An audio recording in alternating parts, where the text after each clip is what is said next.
Dans ce chapitre, nous avons vu que pour calculer la somme ou la différence de deux fractions, il faut absolument que les fractions soient au même dénominateur, parce que des BIM plus des BIM, ça me donne des BIM, et puis des BIM moins des BIM, ça me donnera aussi des BIM. Mais que se passe-t-il si les dénominateurs sont différents et un peu complexes? Donc un exemple qu'on traitera de deux façons, et à la fin de la vidéo, un exercice guidé.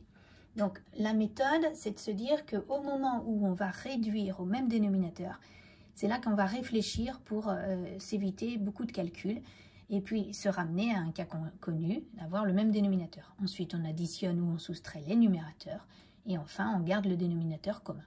Donc un exemple, si je prends la somme de 2/45e et de 7/40e. Donc j'observe, ce sont bien deux fractions avec des dénominateurs différents. Donc la première chose, c'est qu'au lieu de les multiplier, je vais les décomposer. Donc le dénominateur 45, c'est bien 5 fois 9. Donc là, j'ai juste utilisé mes tables pour décomposer le nombre 45. Le dénominateur 40, c'est 5 fois 8. Et puis, si j'observe bien, finalement, le nombre que je vais pouvoir prendre comme dénominateur commun, eh bien, c'est un nombre qui va contenir à la fois 5 fois 9 et à la fois 5 fois 8.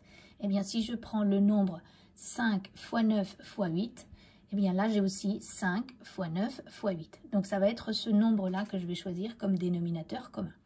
La première fraction était sur 5 fois 9. Je la veux sur 5 fois 9 fois 8. Ça signifie que j'ai multiplié le dénominateur par 8. Je vais donc multiplier le numérateur par 8 pour que ces deux fractions soient égales. La deuxième fraction était sur 5 fois 8. Je la veux sur 5 fois 8 fois 9.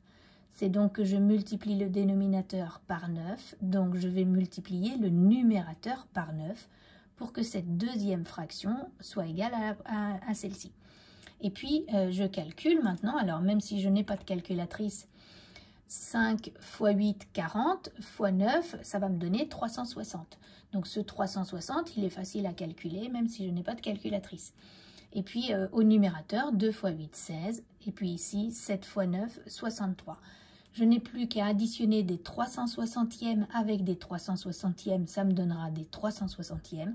J'en avais 16, j'en avais 63, donc si je les additionne, j'en obtiendrai 79. Donc ça, c'est le résultat en fraction irréductible. On remarque qu'il n'y a pas de facteur commun entre 79 et 360. On peut contrôler à la calculatrice et la calculatrice, elle nous redonne le même résultat. Donc si je vous redonne le même exemple, celui-ci, et qu'on ne décompose pas. On peut le faire de cette façon-là en se disant, je vais chercher un nombre, un multiple commun à 45 et 40. Mais la première fraction, je la multiplie par 40, donc par 40 au dénominateur et par 40 au numérateur. Et puis la deuxième fraction, elle, je la multiplie par 45 au dénominateur et donc par 45 au numérateur. Ça va me donner un dénominateur, je rappelle, sans calculatrice, un petit peu plus long à calculer, 1800.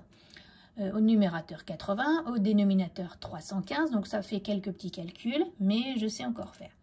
J'additionne les numérateurs et là je réfléchis, cette fraction n'est pas irréductible, je peux la simplifier parce que c'est un multiple de 5 au numérateur, mais c'est aussi un multiple de 5 au dénominateur. Donc je vais diviser par 5 le numérateur et le dénominateur et j'obtiendrai le même résultat que précédemment, mais avec beaucoup plus de calculs et beaucoup plus de sources d'erreurs possibles. Donc on pensera bien que décomposer, ça nous permet de faire des calculs simples et plus rapides. Un deuxième exemple, ou plutôt exercice guidé, si je vous laisse à faire, la différence de 8/15e et de 11/12e. Alors je vous guide un petit peu, le 15 c'est 3 fois 5, le 12 c'est 3 fois 4, et donc le nombre le plus astucieux possible comme dénominateur commun, c'est de prendre 3 fois 5 fois 4, c'est-à-dire 60.